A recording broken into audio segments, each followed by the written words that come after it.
Hello അങ്ങനെ നമ്മൾ chapter 5 എത്തിയിരിക്കുകയാണ്. Plants and animals live together. In chapter 4 we saw lots of plants. Have you noticed that where there are plants there are animals too? Look carefully and you will find that there are lots of animals living on, around and even underneath the plants that you see. Chapter 4 നമ്മൾ പലതരം പ്ലാന്റ്സിനെ പറ്റി പഠിച്ചു അല്ലേ? അപ്പോൾ ഈ ചാപ്റ്ററിൽ നമ്മൾ പഠിക്കാൻ പോകുന്നത് ആനിമൽസിനെ പറ്റിയാണ്. നിങ്ങൾ എവിടെയെങ്കിലും ഒരു പ്ലാന്റ് ഉണ്ടെങ്കിൽ അതിൻ്റെ അടുത്ത് പോയിട്ട് ശ്രദ്ധയോടെ ഒന്ന് നോക്കിക്കഴിഞ്ഞാൽ അതിൻ്റെ ചുറ്റും പ്ലാന്റ്സിന്റെ മുകളിലോ അടിയിലോ അല്ലെങ്കിൽ ഉള്ളിലോ ഒക്കെ ആയിട്ട് പലതരം ജീവികളെ കാണാൻ പറ്റും. അപ്പോൾ പ്ലാന്റ്സ് എവിടെയുണ്ടോ അവിടെ ആനിമൽസും ഉണ്ട്.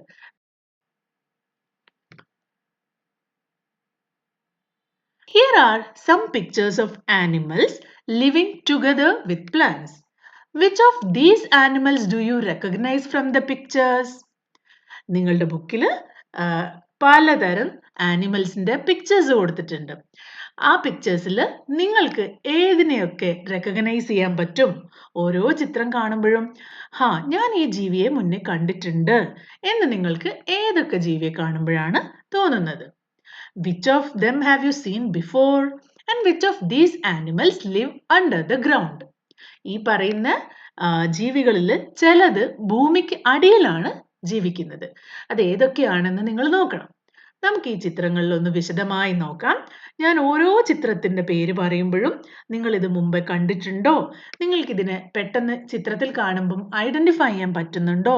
ഇത് എവിടെയാണ് ജീവിക്കുക എന്നൊക്കെ നിങ്ങൾ ആലോചിക്കണം. കാരണം നിങ്ങൾ ക്ലാസ്സിൽ പോയിട്ട് നിങ്ങളുടെ ഫ്രണ്ട്സിനോട് ഇതൊക്കെ ഡിസ്കസ് ചെയ്യണ്ടേ? First, elephants feeds on grass. എലിഫന്റിനെ നിങ്ങൾക്കൊക്കെ ഐഡന്റിഫൈ ചെയ്യാൻ പറ്റും അല്ലേ? അതേപോലെ a moth resting on a leaf. Moth എന്ന് പറഞ്ഞാൽ പൂമ്പാറ്റയ്ക്ക് പോലെയുള്ള ചെറിയ പ്രാണികളെയാണ് നമ്മൾ മോത്ത് എന്ന് പറയുന്നത്. a caterpillar chewing a leaf. കാറ്റർപില്ലറിനെ നിങ്ങൾ കണ്ടിട്ടുണ്ടോ? earthworms on leaves and soil. earthwormsന് മലയാളത്തിൽ മണ്ണിര എന്ന് പറയും. a tailor bird singing. tailor bird. a woodpecker on a tree trunk. woodpeckerന് മലയാളത്തിൽ മരം കൊത്തി എന്നാണ് പറയുന്നത്. ants building their nest using leaves. ചില ഉറുമ്പുകൾ മണ്ണ് ഉപയോഗിച്ചിട്ടാണ് അവരുടെ കൂടുണ്ടാക്കുന്നത്.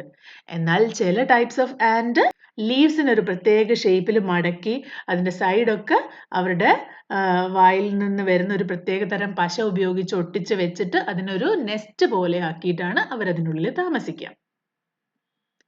A colorful sting bug on a leaf. A frog resting on a leaf. ഫ്രോഗിനെ എല്ലാവർക്കും റെക്കഗ്നൈസ് ചെയ്യാൻ പറ്റും. ഇനി നേരിട്ട് ഫ്രോഗിനെ കണ്ടാൽ മനസ്സിലായില്ലെങ്കിലും അതിന്റെ ശബ്ദമെങ്കിലും നിങ്ങൾക്കൊക്കെ മനസ്സിലാവും അല്ലേ? A butterfly perched on a leaf. Butterfly. Squirrels using tree hollows to hide and rest. മരത്തിലുള്ള ഹോളോസിലൊക്കെയാണ് സ്ക്യൂറൽസ് അല്ലെങ്കിൽ അണ്ണാറക്കണ്ണന്മാർ ജീവിക്കുന്നത്. A barbet using a tree hollow for nesting. അണ്ണാറക്കണ്ണനും കുഞ്ഞു ജീവികളും മാത്രമല്ല ചില പക്ഷികളും മരത്തിന്റെ ഹോളിൽ, അതായത് പാരറ്റും ബാർബറ്റും ഒക്കെ പോലത്തെ പക്ഷികളും മരത്തിന്റെ ഹോളോസിൽ കൂട് വെച്ചിട്ട് താമസിക്കാറുണ്ട്. Which of the animal shown on page 63 have you seen before? ഇപ്പം കാണിച്ചിരിക്കുന്ന ഈ എല്ലാ ജീവികളിലും നിങ്ങൾ ഏതൊക്കെ ജീവികളെ മുന്നേ കണ്ടിട്ടുണ്ട്? അതേപോലെ describe where and how you saw them.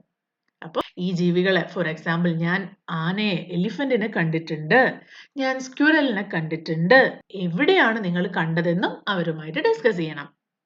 Use your fingers, hands and arms to show how small or big these animals are. നിങ്ങൾ ഡിസ്കസ് ചെയ്യുന്ന സമയത്ത് ഒരു ഉറുമ്പിനെ, ആൻഡിനെയാണ് കാണിക്കുന്നതെങ്കിൽ ആൻഡിന്റെ സൈസ് എന്താ? ഫിംഗേഴ്സിനേക്കാളും ചെറുതായിരിക്കും അല്ലേ?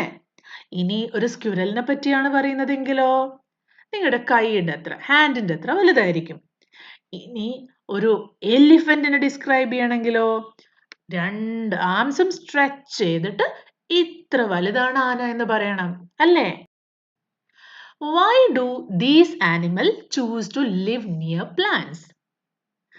നമ്മൾ പറഞ്ഞു എവിടെ പ്ലാന്റ്സ് ഉണ്ടോ അവിടെ കുറച്ച് ടൈപ്പ് ഓഫ് ജീവികളും ഉണ്ട്. പ്ലാന്റ്സിന് അടുത്തായിട്ടാണ് പല പല ജീവികളും താമസിക്കുന്നത്. എന്തുകൊണ്ടായിരിക്കും ആനിമൽസ് പ്ലാന്റ്സിന്റെ അടുത്ത് ജീവിക്കുന്നത്?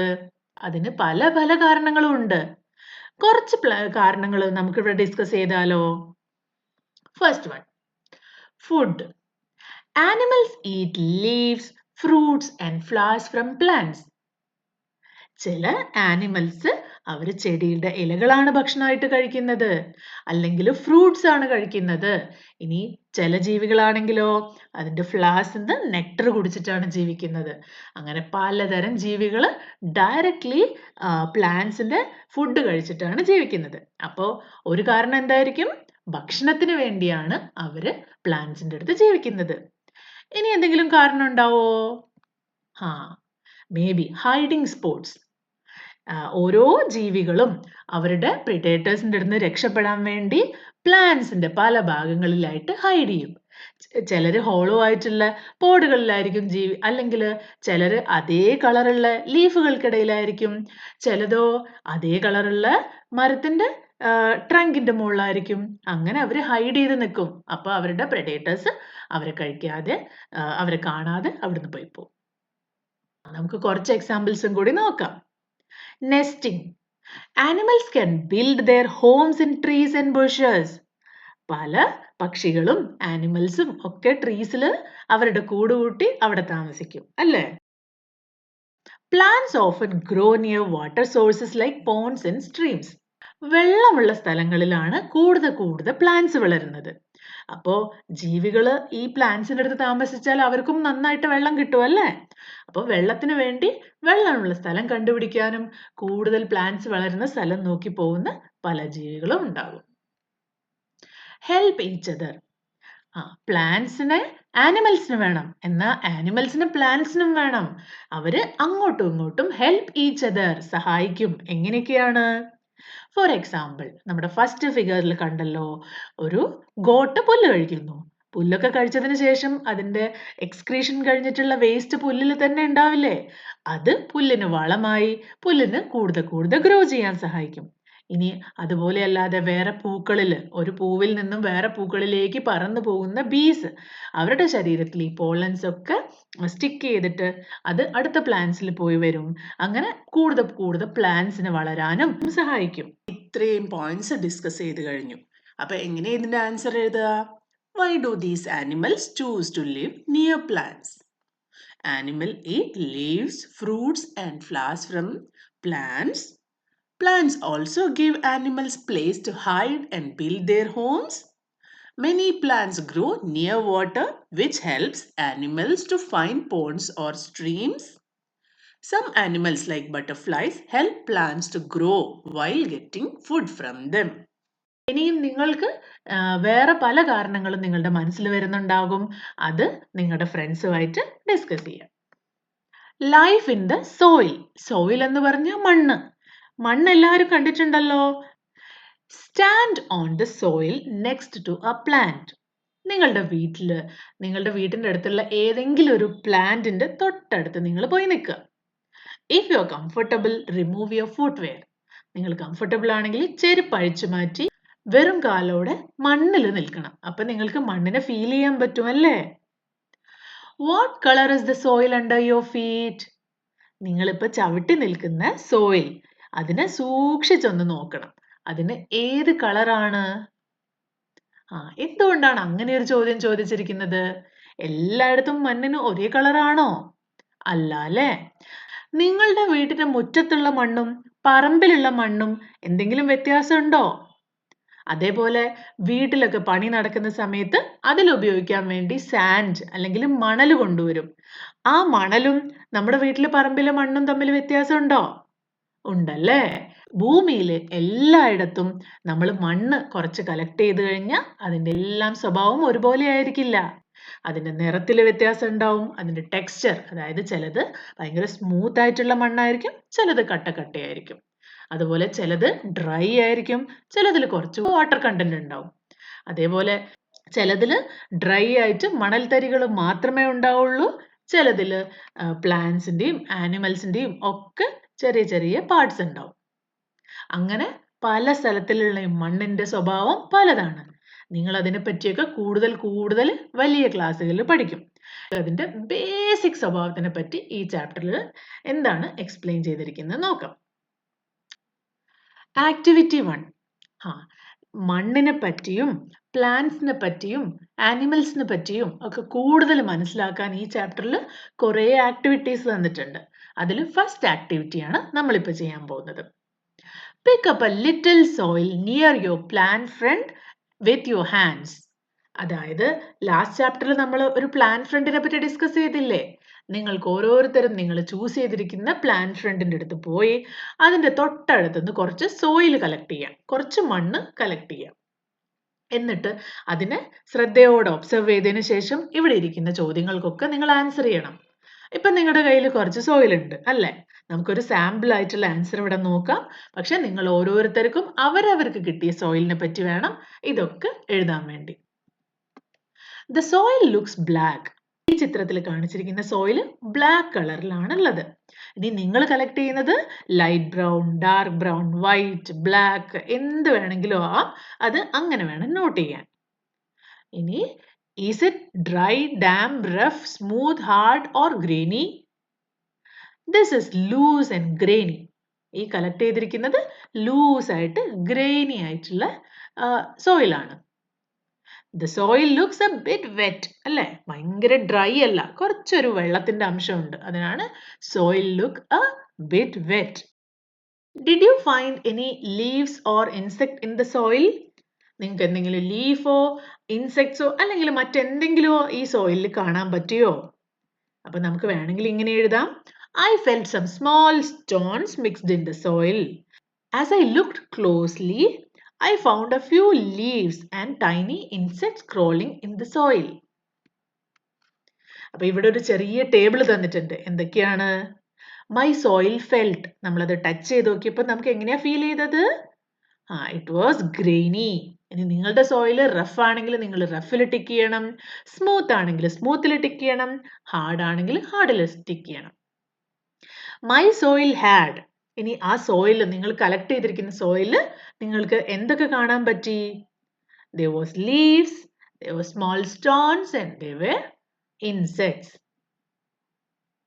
അപ്പോൾ ഇനി ഒന്നും ഇല്ലെങ്കിൽ നത്തിങ് എഴുതാം. ലീവ്സ് ഇല്ലെങ്കിൽ സ്റ്റോൺസും ഇൻസെക്റ്റും മാത്രമാണെങ്കിൽ അതിലും ടിക്ക് ചെയ്യാം. Okay, repeat the above activity A day after it rains. നമ്മളിപ്പം കുറച്ച് മണ്ണ് കളക്ട് ചെയ്തു. അത് നോർമൽ, അതായത് മഴയൊന്നും ഇല്ലാത്ത ക്ലൈമറ്റിലായിരുന്നു. ഇനി നിങ്ങൾ ഇതേ കാര്യം തന്നെ, ഇതേ ആക്ടിവിറ്റി ഒരു പ്രാവശ്യം കൂടി ചെയ്യണം. എപ്പോഴാണ്? മഴ പെയ്തതിൻ്റെ പിറ്റേന്ന്, ഒരു മഴ കഴിഞ്ഞ് അടുത്ത ദിവസം നിങ്ങൾ ചെയ്യണം. അപ്പം നിങ്ങൾ മണ്ണ് കളക്ട് ചെയ്യുമ്പോൾ എന്ത് ഡിഫറൻസാ ഉണ്ടാവുക? ആദ്യത്തെ ദിവസം കളക്ട് ചെയ്യുമ്പോൾ ഡ്രൈ ആയിട്ടുള്ള സോയിലാണ് നിങ്ങൾക്ക് കിട്ടിയതെങ്കിൽ രണ്ടാമത് മഴ പെയ്ത് വെള്ളമൊക്കെ നിറഞ്ഞിട്ടുള്ള വെറ്റ് ആയിട്ടുള്ള സോയിലായിരിക്കും നിങ്ങൾക്ക് കിട്ടുക, അല്ലേ?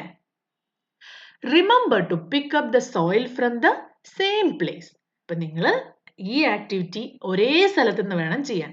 അതായത് മഴ ഇല്ലാത്ത സമയത്ത് എവിടെ നിന്നാണോ സോയിൽ കളക്ട് ചെയ്തത് അതേ സ്ഥലത്ത് നിന്ന് തന്നെ മഴ പെയ്തതിന് ശേഷം കളക്ട് ചെയ്യണം. അതെന്തിനാ? അപ്പോഴാണ് നിങ്ങൾക്ക് മഴ പെയ്യുന്നതിന് മുമ്പും മഴ പെയ്യുന്നതിന് ശേഷവും എന്ത് സംഭവിച്ചു എന്നുള്ള കമ്പാരിസൺ ചെയ്യാൻ പറ്റുക. Did you find any differences in the look, feel and smell of the soil? മുമ്പ് കളക്ട് ചെയ്തപ്പോഴും മഴയ്ക്ക് ശേഷം കളക്ട് ചെയ്തപ്പോഴും എന്തെങ്കിലും ഡിഫറൻസ് നിങ്ങൾക്ക് ഫീൽ ചെയ്തോ? ലുക്കിലോ ഫീലിലോ സ്മെല്ലിലോ ഒക്കെ നിങ്ങൾക്ക് എന്തെങ്കിലും ഡിഫറൻസ് ഫീൽ ചെയ്തോ? Pick up a little soil from another place. ഇപ്പൊ നിങ്ങൾ എടുത്ത സ്ഥലമല്ലാതെ വേറൊരു സ്ഥലത്ത് നിന്ന് കുറച്ച് മണ്ണ് കളക്ട് ചെയ്യാം. Far away from any plants. ഒന്ന് പ്ലാന്റ്സ് ഒന്നും ഇല്ലാത്ത സ്ഥലത്ത് നിന്ന് വേണം മണ്ണ് കളക്ട് ചെയ്യാൻ. ഇത് രണ്ടും തമ്മിൽ എന്ത് ഡിഫറൻസാ നിങ്ങൾക്ക് കിട്ടിയത്? പ്ലാന്റ്സിന്റെ തൊട്ടടുത്തുള്ള സോയിലിൽ കുറച്ചൊരു നനവുണ്ടാവും. അതില് ഇലകളും മറ്റ് ജീവികളും ഉണ്ടാകും അല്ലേ? എന്നാൽ പ്ലാന്റ്സ് ഒന്നുമില്ലാതെ ഡ്രൈ ആയിരിക്കുന്ന സ്ഥലത്ത് നിങ്ങൾ മണ്ണ് കളക്ട് ചെയ്യുമ്പോൾ വാട്ടർ കണ്ടന്റ് കുറവായിരിക്കും. അതുപോലെ അതിൽ പ്ലാന്റ്സിന്റെ ഒന്നും ലീവ്സ് ഒന്നും ഉണ്ടാവില്ല, കാരണം പ്ലാന്റ്സിന് ദൂരെ ഇരിക്കുന്ന സ്ഥലത്ത് നിന്നാണ് നിങ്ങൾ കളക്ട് ചെയ്തിരിക്കുന്നത് അല്ലേ? ഇൻസെക്റ്റും മറ്റു ജീവികളും ഒക്കെ വളരെ കുറവായിരിക്കും. ഇനി നിങ്ങളുടെ ഒബ്സർവേഷൻ എന്താന്നുള്ളത് നിങ്ങളുടെ ബുക്കിൽ എഴുതണം, ടീച്ചറുമായിട്ട് ഡിസ്കസ് ചെയ്യണം. Examine the soil more carefully. What small things do you notice in it? നിങ്ങൾ എക്സ്പെരിമെന്റ് ഒക്കെ കഴിഞ്ഞു. ഇനി നിങ്ങളോട് ആരെങ്കിലും ചോദിക്കുകയാണ് വാട്ട് ഈസ് സോയിൽ, എങ്ങനെ നിങ്ങൾക്ക് അതിനെ ഡിഫൈൻ ചെയ്യാൻ പറ്റും? Soil is the top most layer of the earth surface. എർത്തിന്റെ അല്ലെങ്കിൽ ഭൂമിയുടെ ഏറ്റവും മുകളിലത്തെ ലെയർ ആണ് സോയിൽ.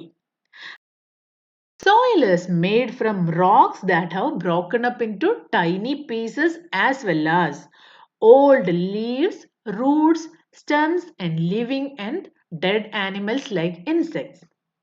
അതായത് വലിയ വലിയ പാറക്കഷ്ണങ്ങൾ പൊട്ടി ചെറിയ ചെറിയ കഷ്ണങ്ങളായി മാറും. അത് വീണ്ടും ടെമ്പറേച്ചറും മഴയും വിൻഡും അങ്ങനെ പല പല കാരണങ്ങൾ കൊണ്ട് പൊടിഞ്ഞു പൊടിഞ്ഞു പൊടിഞ്ഞ് ചെറിയ തരികളായി മാറും. അതിൻ്റെ അകത്ത് ഓൾഡ് ലീവ്സ് കണ്ടോ, പഴയ താഴെ വീണ് കിടക്കുന്ന ഇലകളും റൂട്ടിന്റെ പീസസും സ്റ്റെംസും പിന്നെ ലിവിങ് ആൻഡ് ഡെഡ് ആനിമൽസ്, ചില ജീവികൾ ചത്ത് മണ്ണിനോട് അടിഞ്ഞു ചേരും അല്ലെങ്കിൽ മണ്ണിൽ മിക്സ് ആയി മാറും. അതുപോലെ ചില ആനിമൽസ് അതിൽ ജീവിക്കുന്നുണ്ടാവും, ചില ഇൻസെക്റ്റും മറ്റ് കുഞ്ഞു കുഞ്ഞു ജീവികളും ഒക്കെ മണ്ണിന്റെ അടിയിൽ ജീവിക്കുന്നുണ്ട്. ഇതെല്ലാം ചേർന്നതാണ് മണ്ണ്. ഇവിടെ ഒരു മണ്ണിന്റെ സാമ്പിൾ കണ്ടോ? ഇതിൻ്റെ ഉള്ളിൽ പ്ലാന്റ്സിന്റെ പീസസും റൂട്ട്സും ചെറിയ ചെറിയ റോക്ക് പീസസും അങ്ങനെ പല കാര്യങ്ങളും ഉണ്ട്. അപ്പൊ നമുക്ക് ഒന്നുകൂടി വായിച്ചു നോക്കിയാലോ? എങ്ങനെയാണ് സോയിലിനെ ഡിഫൈൻ ചെയ്യുക? Soil is the top most layer of earth surface. Soil is made from rocks that have broken up into tiny pieces as well as old leaves, roots, stems and living and dead animals like insects. Soil has many insects and other creatures living in it. Soil നമ്മൾ നേരത്തെ പറഞ്ഞു മണ്ണിൽ പലതരത്തിലുള്ള ജീവികൾ ജീവിക്കുന്നുണ്ട്. Some you can see and some are too small to see. ചിലതിനെ നിങ്ങൾക്ക് കാണാൻ പറ്റും, പക്ഷെ ചിലത് വളരെ കുഞ്ഞാണ്, നിങ്ങളുടെ കണ്ണുകൊണ്ട് കാണാൻ പറ്റില്ല. ബാക്ടീരിയയും ഫംഗസ് ഒക്കെ പോലത്തെ വളരെ ചെറിയ ജീവികളെ നിങ്ങൾക്ക് കാണാൻ പറ്റില്ല. On the top layer of the soil and moving around between the grass and leaves, you might find insects like ants, termites, small beetles and grasshoppers. സോയിലിന്റെ മുകളിൽ തന്നെ കാണാം, അല്ലെങ്കിൽ ചെടികളുടെയും ഗ്രാസിന്റെയും ഉള്ളിലൊക്കെ നടന്ന് പോകുന്ന പല പല ജീവികളെയും നിങ്ങൾ സൂക്ഷ്മമായിട്ട് ഒബ്സർവ് ചെയ്ത് കഴിഞ്ഞാൽ കാണാൻ പറ്റും. When it rains and the soil is wet, other creatures like earthworms and millipedes may appear too. അപ്പോൾ മഴയില്ലാത്ത സമയത്ത് നിങ്ങൾക്ക് കാണാൻ പറ്റുന്ന ജീവികളാണ് ants, termites, small beetles, grasshoppers ഒക്കെ. മഴ പെയ്തു കഴിഞ്ഞാലോ ഇതിൻ്റെയൊക്കെ കൂടെ എർത്ത് വോംസ്, മില്ലിപീഡ്സ് ഇതൊക്കെ പുറത്തേക്ക് വരും. അങ്ങനത്തെ കുറച്ച് ജീവികളെ കൂടെ കാണാൻ പറ്റും. You may also find more grasses and other plants growing in the soil. വേനൽക്കാലമാകുമ്പോൾ ഉണങ്ങിക്കരിഞ്ഞ് ഗ്രാസസ് ഒന്നും ഇല്ലാത്തൊരു സ്ഥലത്ത് മഴ പെയ്ത് കുറച്ചു കാലം കഴിയുമ്പോഴേക്ക് ചെറിയ ചെറിയ ഗ്രാസ് ഒക്കെ വന്ന് ഗ്രീൻ കളറായി മാറുന്നത് നിങ്ങൾ ഒബ്സർവ് ചെയ്തിട്ടുണ്ടോ? എന്തായിരിക്കും അതിന് കാരണം? മഴ പെയ്തു കഴിഞ്ഞാൽ എങ്ങനെയാണ് പുതിയ പുതിയ ഗ്രാസും പ്ലാന്റ്സും ഒക്കെ വളരുന്നത്? നമുക്ക് ഡിസ്കസ് ചെയ്യാം. In the monsoon, you may find many more plants and animals around. Where did these new plants and animals come from? Why could you not see them earlier? Monsoon എന്ന് പറഞ്ഞാൽ മഴക്കാലം, മഴ പെയ്യുന്ന സീസണിനെയാണ് നമ്മൾ മൺസൂൺ എന്ന് പറയുന്നത്. മഴക്കാലമാവുമ്പോൾ നമ്മുടെ ചുറ്റും കുറേ പ്ലാന്റ്സും ആനിമൽസും ഒക്കെ വരും. അതുവരെ അവിടെ ഉണ്ടായിരുന്ന പ്ലാന്റ്സിനേക്കാളും കൂടുതൽ പ്ലാന്റ്സ് വളർന്നു വരും. അതുപോലെ അതുവരെ നമ്മൾ കാണാത്ത പല ഇൻസെക്റ്റിനെയും പല പല ജീവികളെയും നമ്മൾ കാണാൻ തുടങ്ങും. എവിടെ നിന്നാണ് ഈ പ്ലാന്റ്സും അനിമൽസും ഒക്കെ പെട്ടെന്ന് വരുന്നത്? എന്തുകൊണ്ടാ മഴ ഇല്ലാത്ത സമയത്ത് അതിന്റെ മുന്നേ കാലങ്ങളിലൊന്നും നമുക്കതിനെ കാണാൻ പറ്റാത്തത്? എന്തൊക്കെയാണ് അതിന്റെ കാരണങ്ങൾ? നമുക്ക് കുറച്ച് എക്സാമ്പിൾസ് ഇവിടെ നോക്കാം. Seeds start growing, more water for plants, animal hatch from eggs, new home for animals, avoid flooding. ഈ പോയിന്റ്സ് ഒക്കെ വിശദമായിട്ട് ഡിസ്കസ് ചെയ്താലേ നമുക്ക് മനസ്സിലാവുള്ളൂ അല്ലേ? ആദ്യത്തെ പോയിന്റ് ആണ് സീഡ് സ്റ്റാർട്ട് ഗ്രോയിങ്. നമ്മുടെ ചുറ്റുമുള്ള പ്ലാന്റ്സിലും ട്രീസിലും ഒക്കെ ഉള്ള ഉണങ്ങിയ സീഡ്സും വിത്തുകളും കാറ്റിൽ പറന്നിട്ട് ഭൂമിയിൽ പല സ്ഥലത്തായിട്ട് കിടക്കും. എന്നാ ആ സമയത്ത് അതിന് വളരാൻ ഭൂമിയിൽ വെള്ളമില്ല, നല്ല ചൂടല്ലേ, ഡ്രൈ ആയിരിക്കല്ലേ മണ്ണ്. എന്നിട്ടോ മഴ പെയ്യുന്ന സമയത്ത് അതിന് ആവശ്യത്തിന് വെള്ളം കിട്ടുന്ന സമയത്ത് സീഡ് മെല്ലെ പൊട്ടി അതിൽ നിന്ന് പുറത്തേക്ക് മുള വന്നിട്ട് അത് പുതിയ പ്ലാന്റ് ആയിട്ട് മാറും. ഇതുപോലെ എത്ര സീഡ്സ് ഉണ്ടാവും മണ്ണില്, അതൊക്കെ വെള്ളം കിട്ടുന്ന സമയത്ത് മുളച്ചു വന്നിട്ടാണ് പുതിയ പുതിയ പ്ലാന്റ്സ് ഉണ്ടാവുന്നത്. More water for plants. Plants ഉണ്ട്, കുറച്ച് ഗ്രാസസ് ഒക്കെ ഉണ്ട്, പക്ഷെ അതിന് വളരെ കുറച്ച് വെള്ളം മാത്രമേ കിട്ടുന്നുള്ളൂ. മഴ പെയ്യുന്ന സമയത്ത് കൂടുതൽ വെള്ളം വരുമ്പോൾ അതിന് കൂടുതലായിട്ട് ഗ്രോ ചെയ്യാൻ പറ്റും. കൂടുതൽ വെള്ളം വരുമ്പോൾ അത് വളർന്ന് വളർന്ന് വളർന്ന് കുറേ നിറയെ ഗ്രാസസും പ്ലാന്റ്സും ആയിട്ട് വളരും. ഇനി ആനിമൽ ഹാച്ച് ഫ്രം എഗ്സ്. ചില ആനിമൽസ്, മോസ്കിറ്റോസോ ഫ്രോഗ്സ് ഒക്കെ പോലത്തെ ആനിമൽസിന് അവർക്ക് എഗ്ഗ് ലേ ചെയ്യണമെങ്കിൽ അതിന് വെള്ളം വേണം. വെള്ളത്തിലാണ് അവർ മുട്ടയിടുന്നതും അവിടെ നിന്നാണ് അത് ഹാച്ച് ചെയ്തിട്ട് പുതിയ ജീവികളായി മാറുന്നത്. ഇതുപോലെ ആയിരിക്കും ഫ്രോഗിന്റെ എഗ്സ് ഉണ്ടാവുക. അത് വെള്ളത്തിൽ ഇങ്ങനെ കുഞ്ഞു കുഞ്ഞു കുഞ്ഞു എഗ്ഗായിട്ട് നിറയെ ഒരു ബോൾ പോലെ കിടക്കും. കുറേ കഴിയുമ്പോൾ കുഞ്ഞു കുഞ്ഞു ഫ്രോഗ്സ് ആയിട്ട് മാറും. New homes for animals. നമ്മളിപ്പോൾ പറഞ്ഞതുപോലെ തന്നെ മഴ പെയ്യുന്ന സ്ഥലത്ത് പല സ്ഥലങ്ങളിലും വെള്ളം കെട്ടി നിൽക്കും. അപ്പോൾ അവിടെ പല പല ജീവികൾക്കും അതിൽ ജീവിക്കാനും പറ്റും. അപ്പോൾ കൂടുതൽ വെള്ളം ഉണ്ടാകുന്ന സമയത്ത് പല ജീവികൾക്കും അതൊരു പുതിയ ഹോമായി മാറും. അപ്പോൾ അതിൽ അവർ മുട്ടയിടും, പിന്നെയും പിന്നെയും കുഞ്ഞുങ്ങളുണ്ടാവും, കൂടുതൽ ആനിമൽസ് ഉണ്ടായി വരും. Avoid flooding. അവോയ്ഡ് ഫ്ലഡിങ് എന്ന് പറഞ്ഞാൽ മണ്ണിൻ്റെ അടിയിൽ ജീവിക്കുന്ന ജീവികൾ ഉണ്ടാവില്ലേ, മണ്ണിൻ്റെ അടിയിലുള്ള ചെറിയ ചെറിയ ഹോളുകളിലും ചെറിയ ബറോസിലും ഒക്കെ ജീവിക്കുന്ന ജീവികൾ മഴ പെയ്യുന്ന സമയത്ത് ഇതിലൊക്കെ ഫ്ലഡായി പോവും. അതിലൊക്കെ വെള്ളം നിറഞ്ഞു കഴിഞ്ഞാൽ പിന്നെ എങ്ങനെയാ അവർക്ക് അവിടെ താമസിക്കാൻ പറ്റുക? അവർക്ക് ശ്വാസം മുട്ടും അല്ലേ? ആ വെള്ളത്തിൻ്റെ ഉള്ളിൽ, ഫ്ലഡായിരിക്കുന്ന വെള്ളത്തിൻ്റെ ഉള്ളിൽ അവർക്ക് ജീവിക്കാൻ പറ്റില്ല. അപ്പം അങ്ങനത്തെ ജീവികളൊക്കെ അതിൽ നിന്ന് പുറത്തേക്ക് വന്നിട്ട് സോയിലിൻ്റെ മുകളിലത്തെ ലെയറിൽ, വെള്ളം കെട്ടി നിൽക്കാത്ത ഭാഗത്ത് അല്ലെങ്കിൽ ഏതെങ്കിലും ചെടിയുടെയൊക്കെ മുകളിൽ കയറി നിന്ന് മഴയിൽ നിന്നും അവർ രക്ഷപ്പെടും. അങ്ങനെയാണ് മഴ പെയ്തു കഴിഞ്ഞാൽ പുതിയ പുതിയ ചെടികളും പുതിയ പുതിയ ആനിമൽസിനെയൊക്കെ നമുക്ക് കാണാൻ പറ്റുന്നത്. അപ്പം നമ്മൾ കുറേ പോയിന്റ്സ് ഇവിടെ ഡിസ്കസ് ചെയ്തു അല്ലേ? അതിൽ നിന്ന് ഈ ക്വസ്റ്റിൻ്റെ ആൻസർ എങ്ങനെ നമുക്ക് ഷോർട്ടായിട്ട് എഴുതാൻ പറ്റും? During the monsoon, seeds start growing because they get more water. Animals like frogs come out and some hatch from eggs. When their homes flood with water, they stay on the top of the soil to avoid the flooding. The rain also helps animals find new homes and better homes to live.